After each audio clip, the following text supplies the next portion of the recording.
Hello and welcome back to the Sex and Healing podcast. I'm your host, Erin Kyna, and thank you so much for joining me as we take this wild ride together through the realms of sex and healing. I'm excited to be back today with another Q&A episode. I absolutely love Q&A. Whatever questions you have for me, send them my way, whether that's via Instagram or via the Ask Me Anything button on my website. If you have any lingering questions, please reach out. It is much better than Googling any of this stuff because it's guaranteed not to find you the answer that you want. So ask me your questions because I love to support you in this way. If you would like to support the Sex and Healing podcast, we would absolutely love that. You're able to leave a 5-star written review on iTunes if you wish. You can subscribe so you get the sound of my voice in your ears every single week without fail. You can share the episode with someone that you think would gain value from it.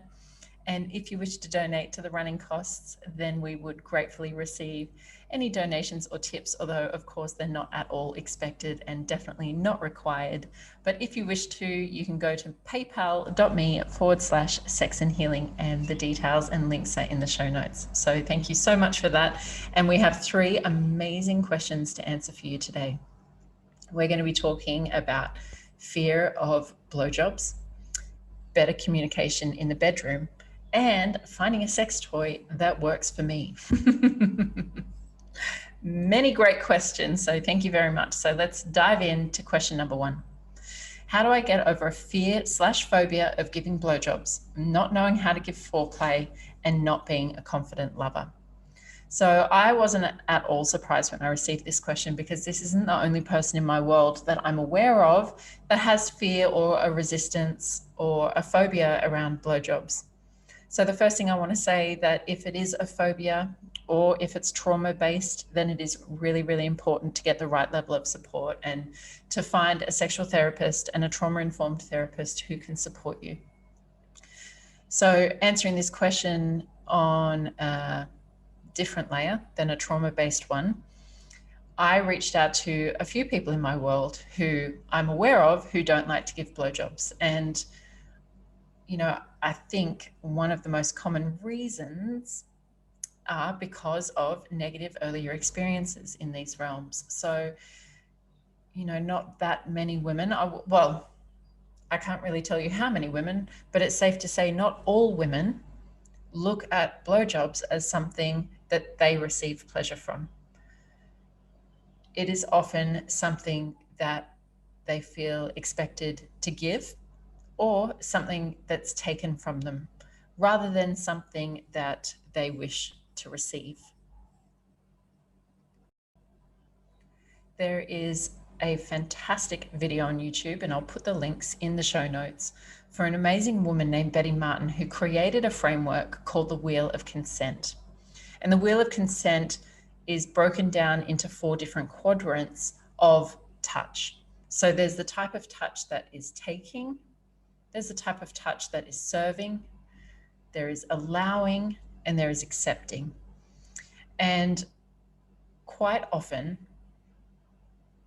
we have had sexual experiences that are a breach of our boundaries and a breach of our consent that feels like something's being taken from us. So that would be the example of someone using our mouth and our body and taking from that for their pleasure. So forcing themselves into our mouth for their pleasure. There can be also a flip on that dynamic would be that we use our mouth in service and that it's an offering that we make and that we give to another. And that can be for their pleasure, or it could be for our pleasure, which would be taking. So you can see that with different types of dynamics, different energies behind it, it's a completely different experience. So it's still a blowjob, but a blowjob that's having something taken from us, or a blowjob in which we're giving something, or a blowjob in which we're taking something back ourselves, taking our own pleasure from that act as well. So when we have these negative experiences over a certain act, and many women I know actually find oral sex, having a cock in their mouth, far more intimate than actual sex. It's something that they might not do with casual partners, that they would only do with someone that they have an established relationship with, or a deep sense of love for, because it's so intimate to have it so close up in your face, to have it in your mouth. So when we have these negative experiences and these breaches, it can create this resistance from going there at all. So the first and most important thing I would say is to get really educated about consent and be really confident in your own boundaries and in asking for what you want and being able to set your limitations and your boundaries and expressing that in a loving way with your partner, so that first and foremost, we take off the table any risk that something's going to happen to you that you don't want to happen.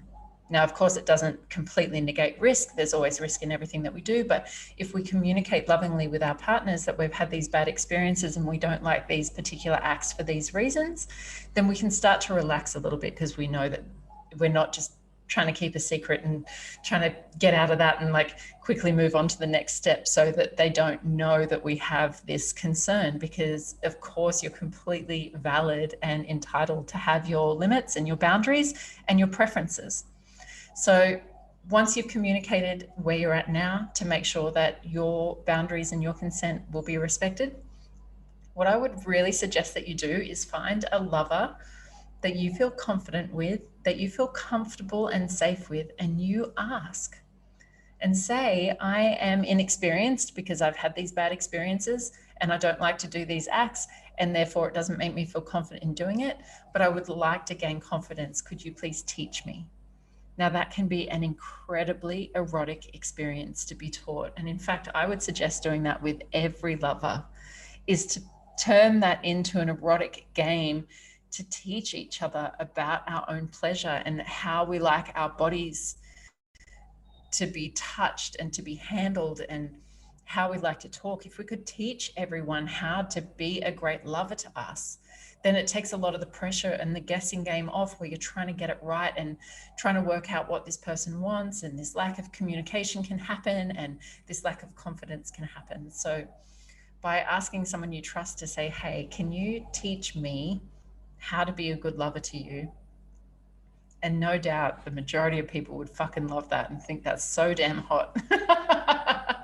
But then you just continue doing it with each partner and you say, please train me, please teach me. It's a beautiful offering to make, rather than something that you need to feel inadequate about. So I spent 12 years of my life only sleeping with women. So I was in my early 30s when I slept with a man for the first time since I was in my early 20s. And I felt so inadequate. I felt so inexperienced and had quite an insecurity around that. And it ended up, I had one fantastic male lover as my first lover back, and he and I just had this beautiful chemistry together. And then I ended up sleeping with a couple, and I was just so happy. I thought, this is the environment.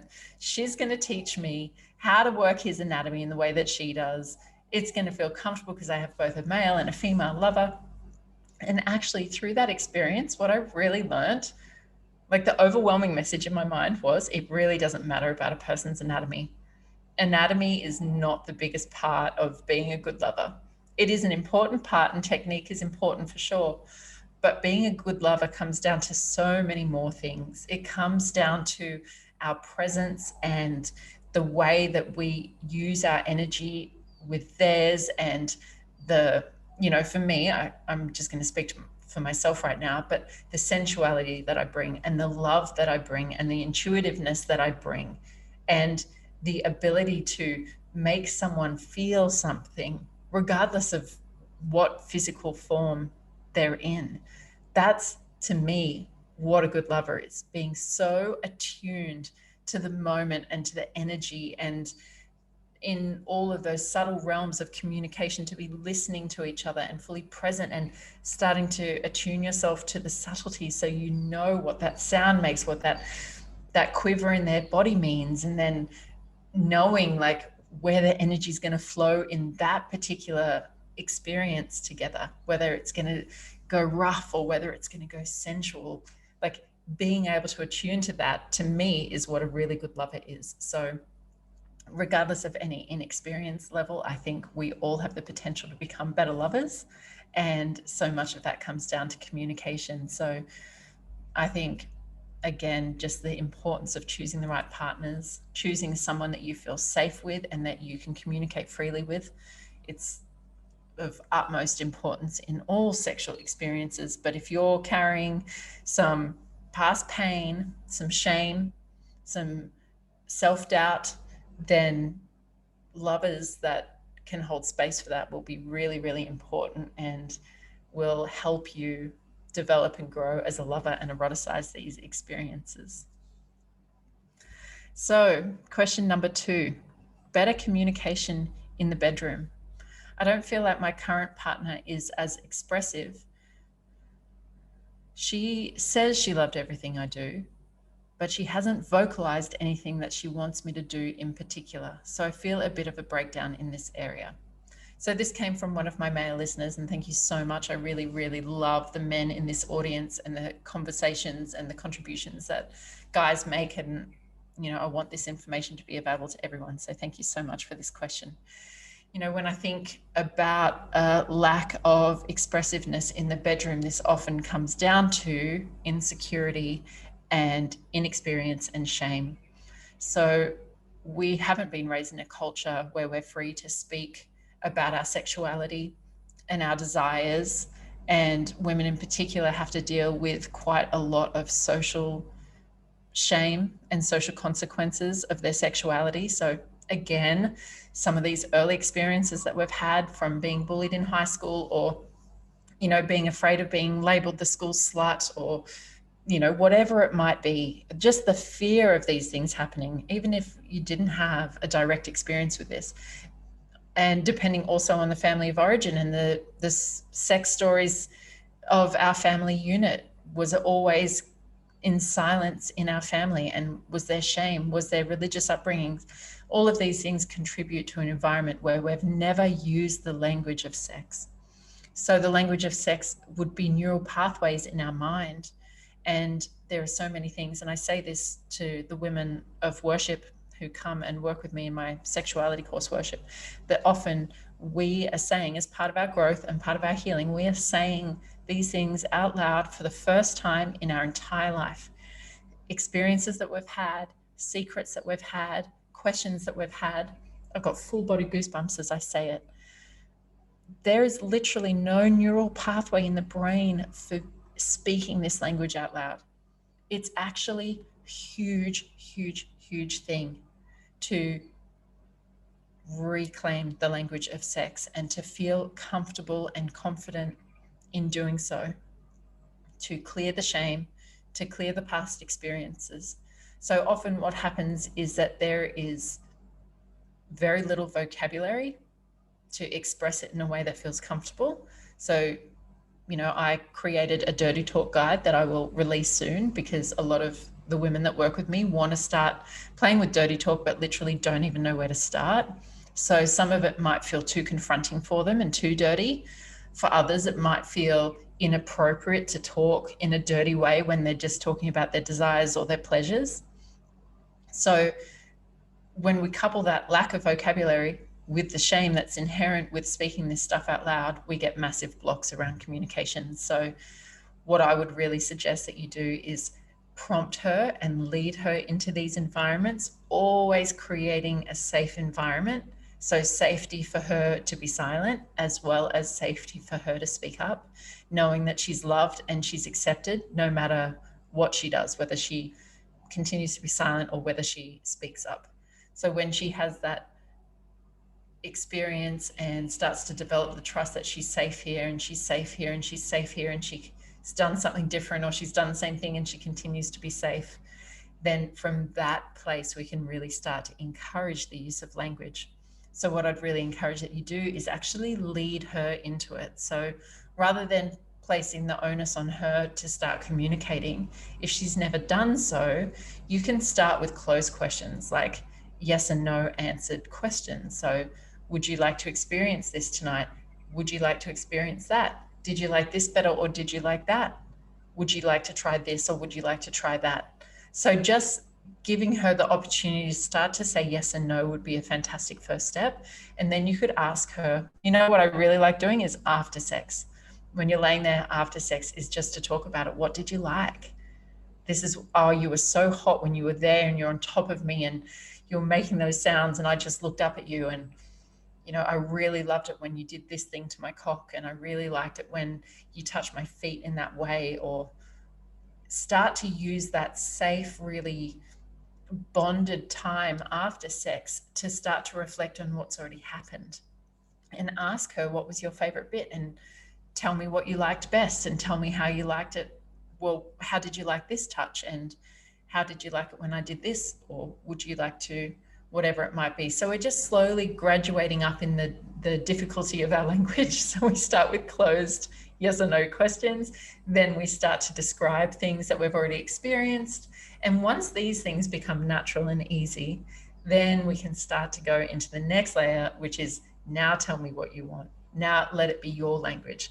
So what my man did to me at the very beginning, when he found so many blocks within me and my language, was he would say, repeat it after me. So he would say, I've got one example in my mind where he said to me, you want to lick her pussy, don't you? And I was like, shy, mouth closed. Yeah, didn't want to acknowledge that. And he's like, say it. Say, I want to lick her pussy. And I was like, And he's like, say it. It's like, I want to lick her pussy. And he's like, baby, you've got a block there. Can you feel it? And I was like, yes, I can feel it. He's like, say it. And I'm like, I want to lick her pussy. Now, that's just one of hundreds of examples of ways in which he used his comfort with language to start to expand mine.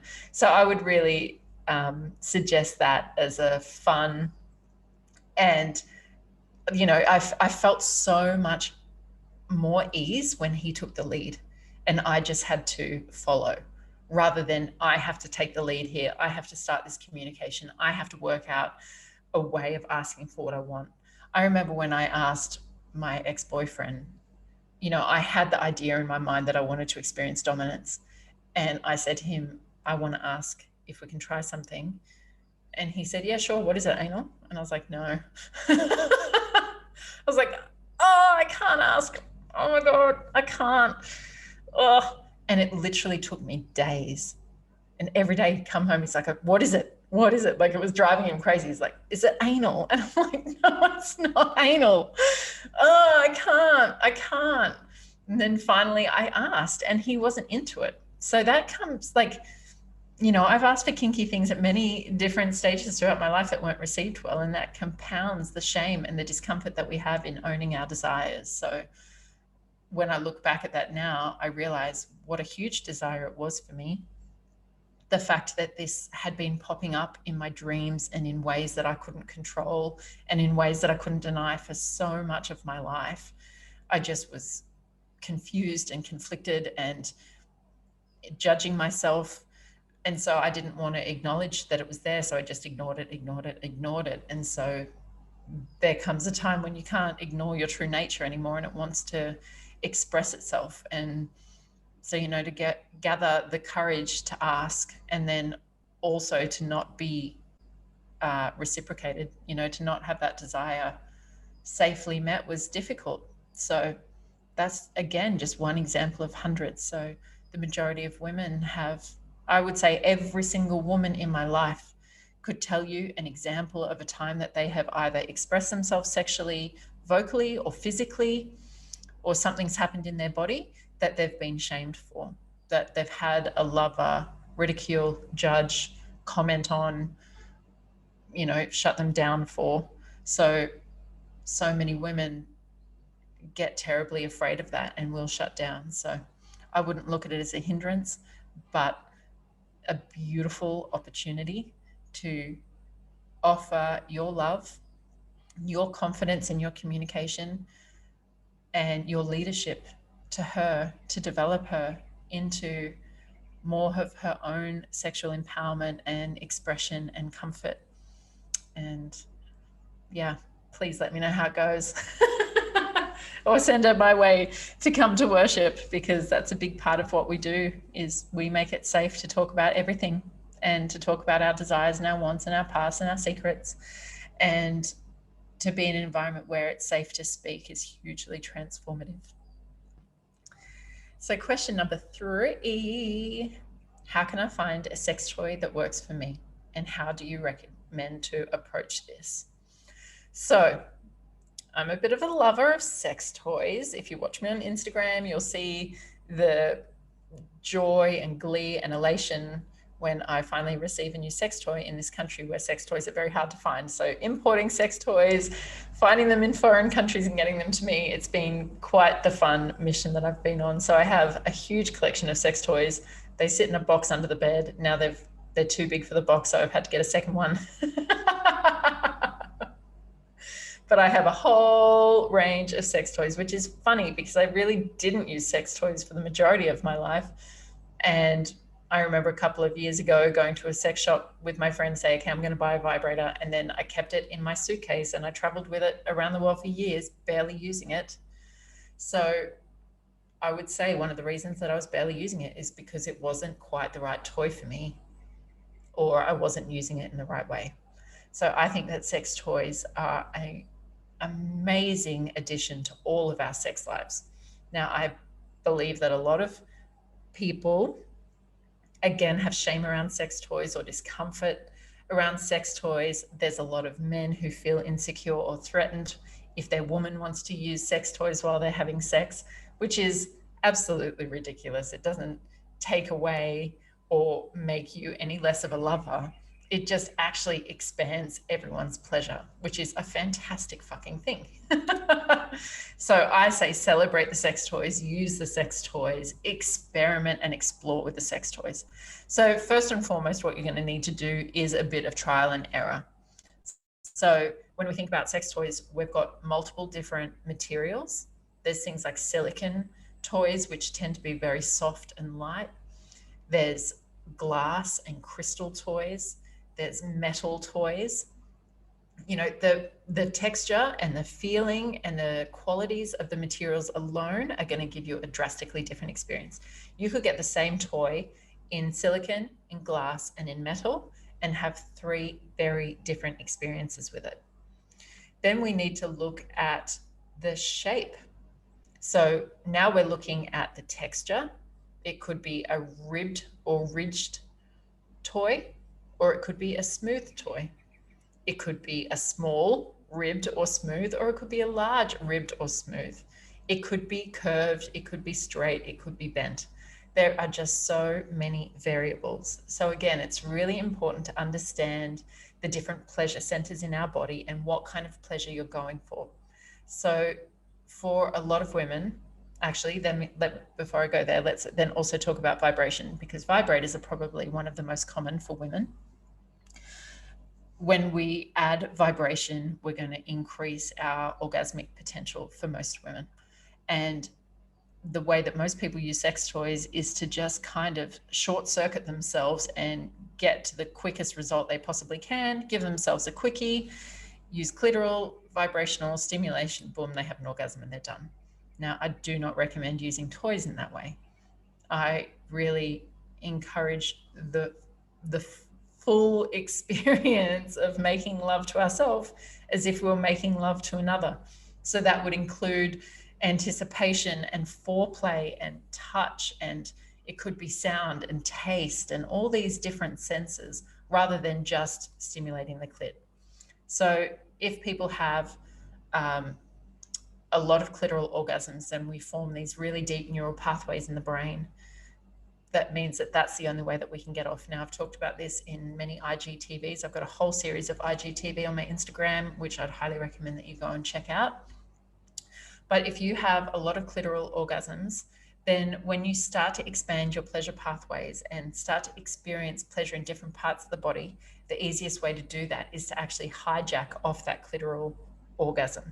So you could use G-spot stimulation. So you want something internal that's going to be curved or bent so that it reaches up towards the back of the belly button and can hook into the G-spot while you're doing clitoral stimulation. And through stimulating both areas at once, you start to expand the pleasure pathway and you can start to link them neurologically so that you start to get that pleasure from the G-spot wired into the clitoral orgasm, and eventually you'll be able to have G-spot only orgasms.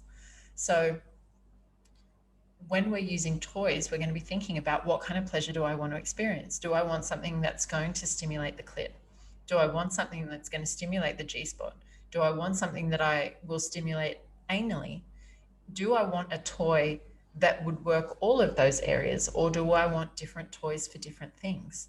Do I want a toy that both my partner and I could use if you've got a partner of the opposite sex? Do I want something that's going to be a nice and easy little introduction that's not too threatening? Do I want something that's going to play on some of my kinky desires and that's going to be naughty or taboo or forbidden? So there's so many different elements. So really you just kind of have to get to know yourself a little bit, do a little bit of research, and then try a toy. And I would absolutely speak to the people in the sex shops and find out, if you go into a sex shop, of course, you might go online, in which case you can research it, but find out how you can use it and different ways that you can use the same toy so that you know that you're getting the most out of it. And then from that toy, you'll start to get a point of reference to decide on other toys. So you might decide, oh, I really like the smooth and not the ridged. So that's my preference, is smooth toys. I love glass, metal, and smooth. So, and curved. I don't really like ridgy sensations, and I definitely don't like ridgy sensations anally. So other people love ridged sensations anally. Some people like really, really soft toys anally, and others like really hard, cold. You know, the psychological aspect of metal has its own powers and properties. And one of my friends, I bought these metal dildos. They weigh nearly a kilo, and even that quality has its own impact on you. So I was buying one, so I said, do you want me to grab a second one while I'm at it? And she used the metal one and ended up having this huge squirting orgasm for the first time, and then had a massive release of anger afterwards. It was one of the most angry times that she'd ever experienced, all this pent up emotion that was released. And after she was able to get it out by screaming and punching a pillow and having someone hold space for her in a really powerful and profound way, she was able to move that anger out. And then she said she felt on top of the world. She felt like she was God. It was such a euphoria on the other side. But the nature of metal probably contributed to that a lot, because on some primitive level, you know that you're shoving a hunk of metal in your pussy. So that all of these things are subtle layers around sex toys. So it's a whole wonderful, wonderful, wonderful world that you become more familiar with. And there might be toys that you like to use as a couple, and there might be toys that you like to use for solo play. But give it a bit of trial and error, and then say, okay, I like this toy. What do I like about it? Do I like the diameter of it? Could I go a wider diameter or smaller diameter? Do I like the length of it? Do I want something longer or something smaller? Do I like the texture? If you start using butt plugs, then I would absolutely recommend starting with silicone butt plugs and starting small, because anal play is a lot like yoga, and the muscles of the anus need to have time to start to stretch and allow more anal pleasure. So if you start with something too big and too fast, then that just becomes an extremely painful experience, like being shoved into a yoga pose that you've never done before, that you weren't ready for and you hadn't warmed up for. But starting small and slowly anal training, going up to bigger and bigger toys, allows for much more pleasure and less pain. So to start with anal toys, then I would recommend small silicone butt plugs, and then you can buy a training kit that will let you go bigger and bigger, and you just go bigger and bigger in your own time when you're ready, and soon you'll be loving it so much, you'll be like, get me the bigger toy. But if you started there, that would have been a disaster. So there's also crystal wands out there, which the crystals themselves, like a rose quartz or an obsidian, they on a very subtle level hold their own energies as well, and they're going to have different impacts if you're choosing to play with crystal. But hands down, I am a glass and metal kind of girl. Like, there's something super luxurious for me in that, and I'm going to come. Well, that's true. I am definitely going to come. Hey, I also just put my hand in the bed and found my bullet vibrator. How convenient. Actually, I should talk about vibrators for a second too. So soon I will have e-commerce on my website and I will be selling my favorite sex toys, and I'll be sharing with you why I love them and how I use them. So keep an eye out for that. But when it comes to vibration, there's very different qualities of vibration. I cannot recommend my Hitachi highly enough. It is one of my sacred objects. It's a huge vibrator.